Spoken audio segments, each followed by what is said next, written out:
Init talaga. Sus, grabe, baka umabot na ng 50 ngayon ha. Wala pang alas 7 oh, napaka init na. Ayan, babad na naman kagabi rito. Hindi pa ganun puno. Ayan, good news nga pala, may umpisan tayong project ngayon. Ano lang, kitchen cabinet, pero may upcoming. Ayan, abangan nyo. Inaayos lang yung permit. Siguro after this week, baka next week.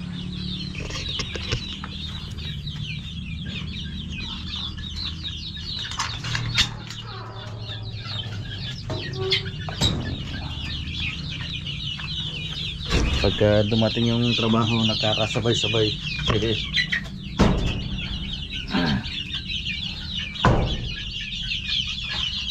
Gutom na sila.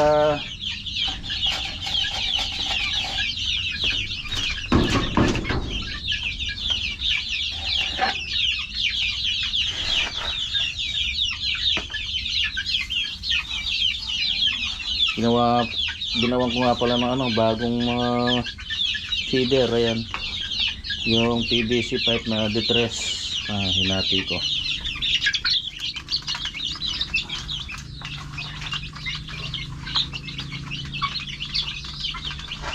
Maliit yung yung ginawa kong kawayan.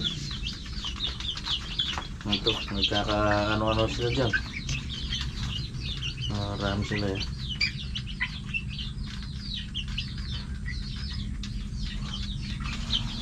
Hindi ko na nilalagay sa sa lupa. Yung kasi yung sobrang liit, yung pulbo nahalo lang sa lupa. Hindi nila nakakain kasi kinakahig nila eh.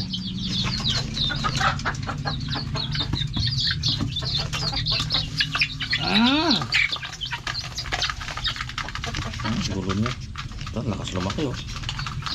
May inuli kami kagabi ni Mahal, yung dalawang inahin, bibigay namin kay Kuya. Birthday ni Kuya bukas. Binigyan niya tayo ng mais pampatuka. Palitan natin ng manok.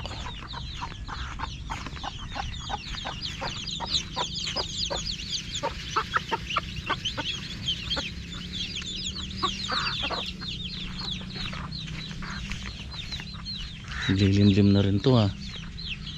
Naglilimlim ka dyan? Ba't iba ka na? Iba na naman nakaupo rito.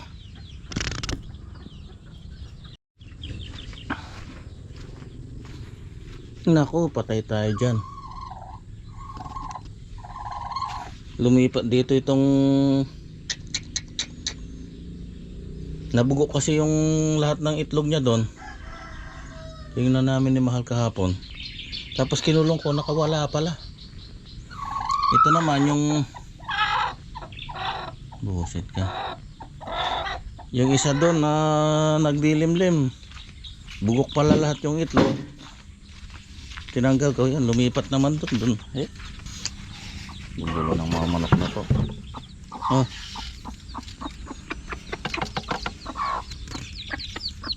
Ito, tatlo na lang. Dapat dati yan, namatay yung isa na pilay. Talaga magparaan.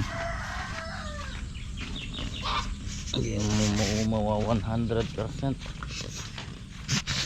Okay, naglilista lang ako ng mga materials na bibilhin. Paalis na rin ako. Nakapag-quotation na ako.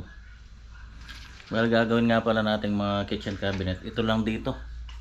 Medyo malayo-layo. 10 hakbang. Hindi ito kila nanay. Napagawa ni Utol. Naalala nyo yung ginawa nating bahay dito. Andun, ganun kalayo. Mamaya, punta natin. Bibilihin ko muna to. Tapos may mga maglalagay tayo ng range hood. Tapos yung disorganizer sa baba. So Dapat yun ang mauna sana eh, mabili, para kasi yun yung susundin na sukat para may layout natin ng maayos. So bibilhin ko muna itong mga ano, itong mga plyboard muna.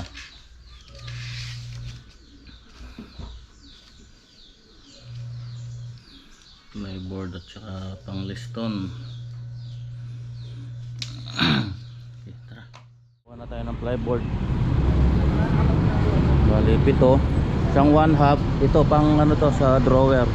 Ito pang backboard natin, yung 1/4 na Marine Richmond. Tapos mga pang liston. Sana yung aking resibo. Check na lang. Resibo na. Pero may resibo na daw siya. Wala pa. Resibo ko. Wait, gagawin mo na lang.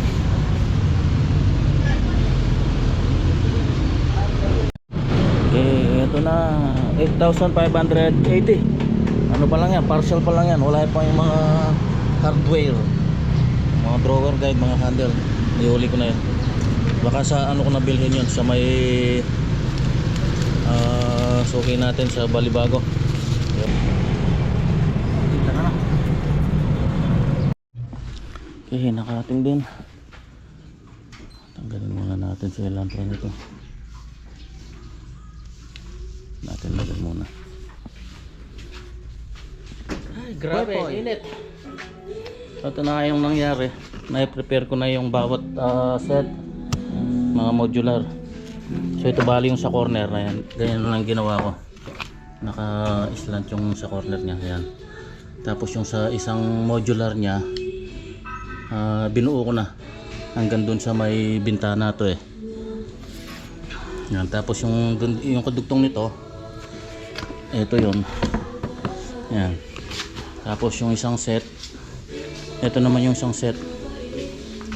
Yung sa may ano, ang naiiwan dyan, yung sa may taas ng range hood, kasi hindi pa nabibili. So yun yung pagbabasihan ko ng ano, ng sukat.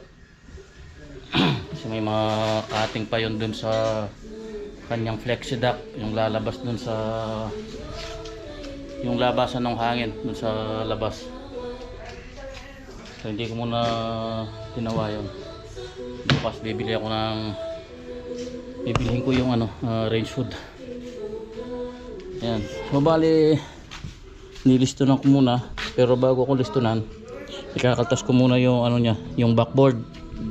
So ito yung pang backboard natin, yung 1/4 na plywood na Marine.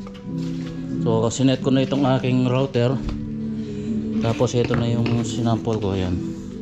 Bali, ito yung backboard. Tapos maglalagay tayo ng patigas dito, pinaka stiffener nya, para pagka in-install natin dito ay mag-screw.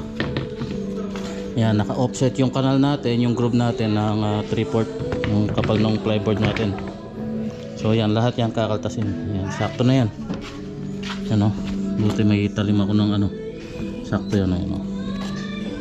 Yan. Grabe, init.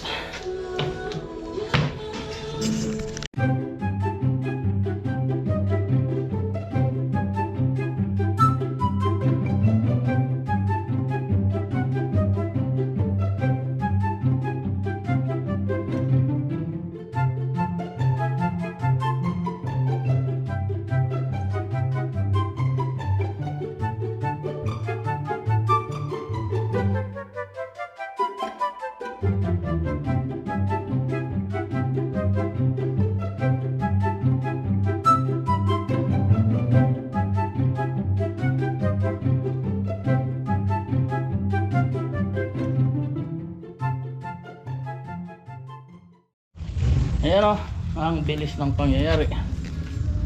I-prepare ko na yung mga nalistunan ko na. Hilamusan ko na rin. Ayan, nakatam ko na. Pwede na tayo mag-assemble.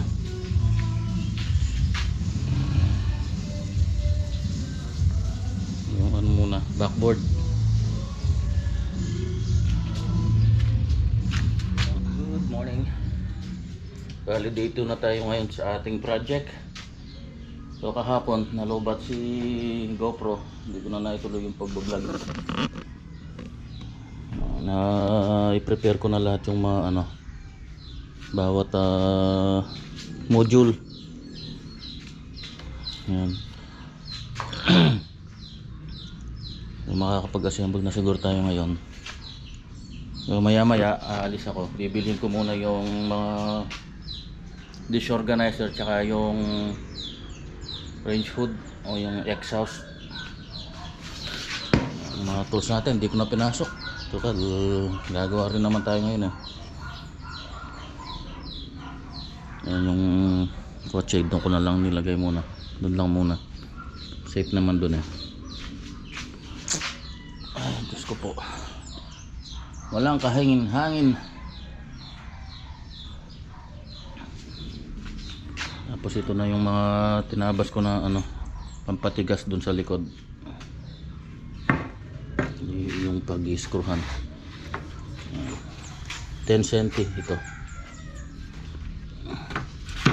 Ito po yung mga pinagtabasan dun sa mga project dati, mga tira-tirang scrap. Pag mga pwede pang pakinabangan, di ko tinatapon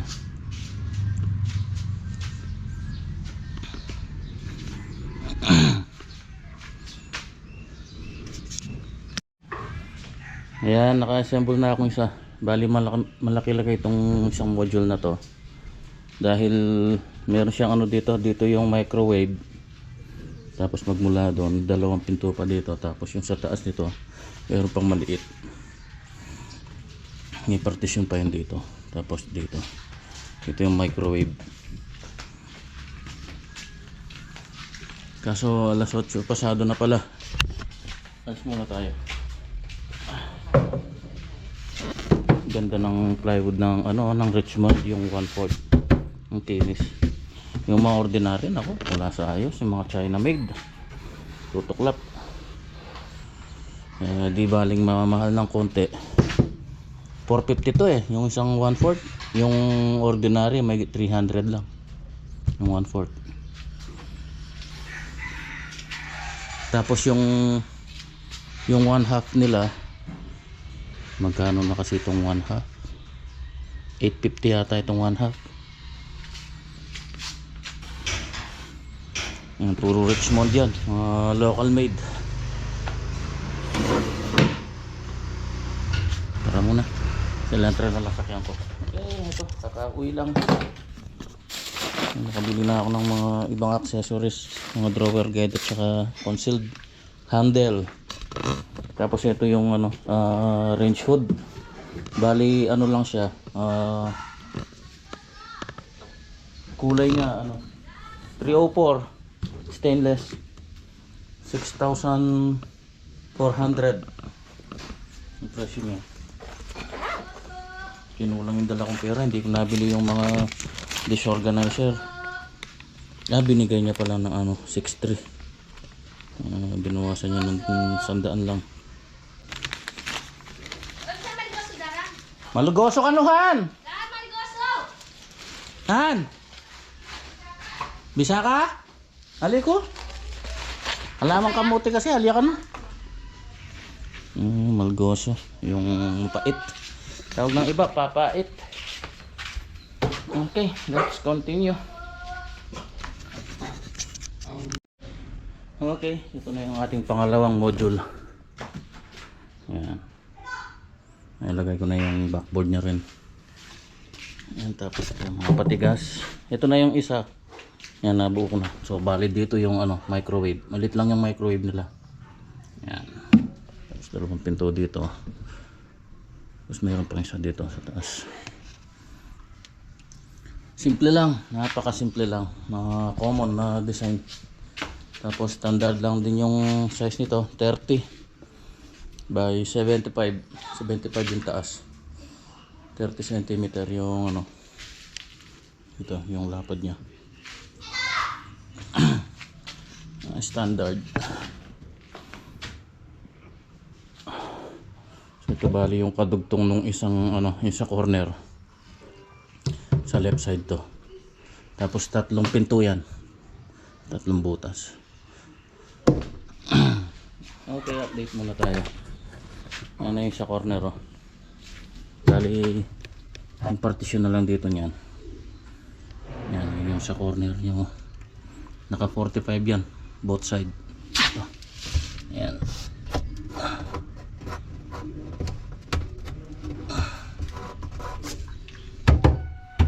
Bali, isang ano na lang. Isang module na lang. Yung sa taas nung ano. May range hood. Yan. So ito bale, dito na yung range hood niyan. Tapos yung kadugtong nun, yung dito. Ito. Tapos ito, dito yan.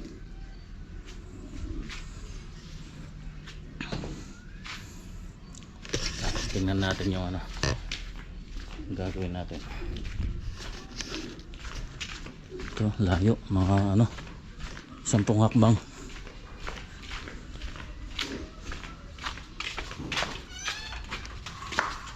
Ang dilim.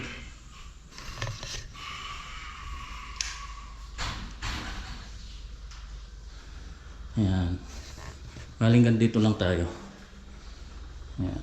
Hindi na natin lalagyan dito kasi makakapal masyado itong ano nila. Malaki masyado itong rep.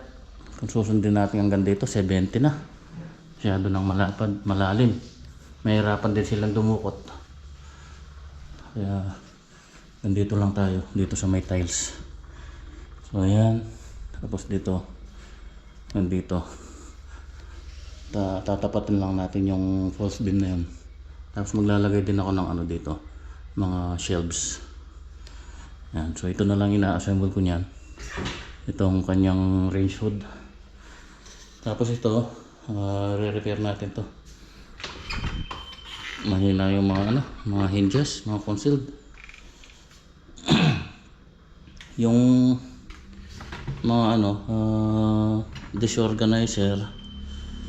Titingnan ko muna kung saan ko po pwedeng ilagay. Medyo komplikado kasi dito sa ilalim na to dahil stove to eh.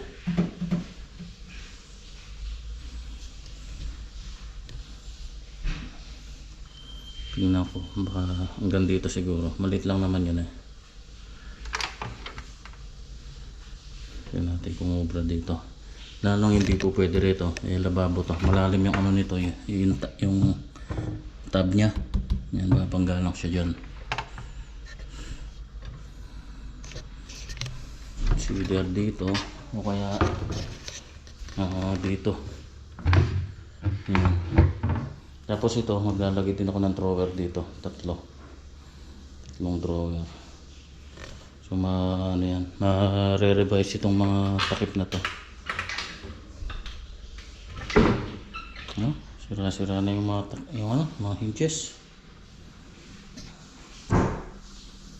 Yan.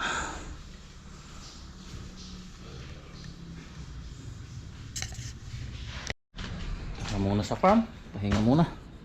Sundin ko lang si Mahal, nandun na siya. Naglakad lang siya kanina. Naglilimas na naman si Black Ninja. Rumi oh, ay naku, dumi. Dumi. Ngayon nga po naming makulit.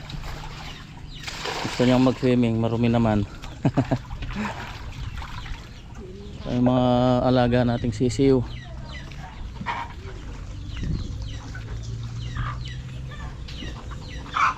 Kaya kanan mo na la?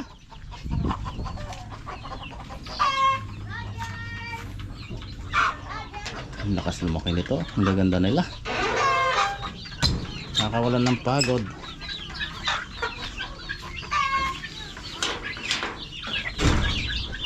Hello! Kumusta na kayo? Ha?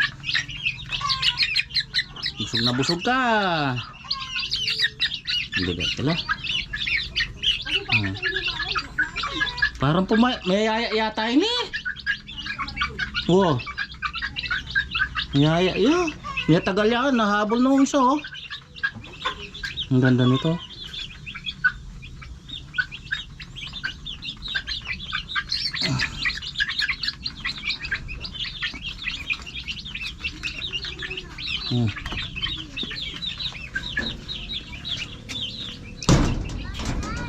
least ano, healthy sila.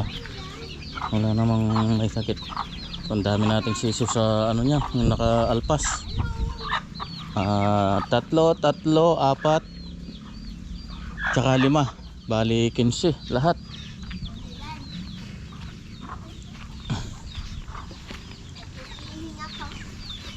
Marumi dyan, huwag kang mag-ano. Tatanggalin ng tubig ni Lola Malo. Isip ko pa. Nilinisin ni Lola Malo.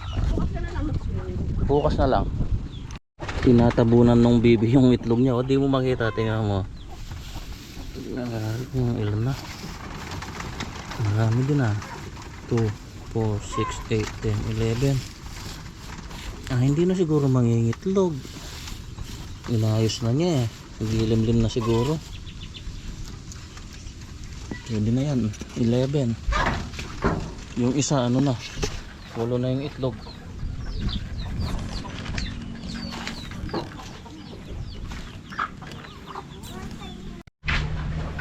Yan, ito may patuka na naman tayo. Binigay ni Jeff. Shoutout kay Jeffoy. Nag-harvest sila ng mais eh. Hybrid. Na may git ano lang yata 124 ba. Ayun oh, sinasakay nila yung sa truck. Last batch na yan, wala nang matitira. Okay, tara, uwi na. Uwi na po.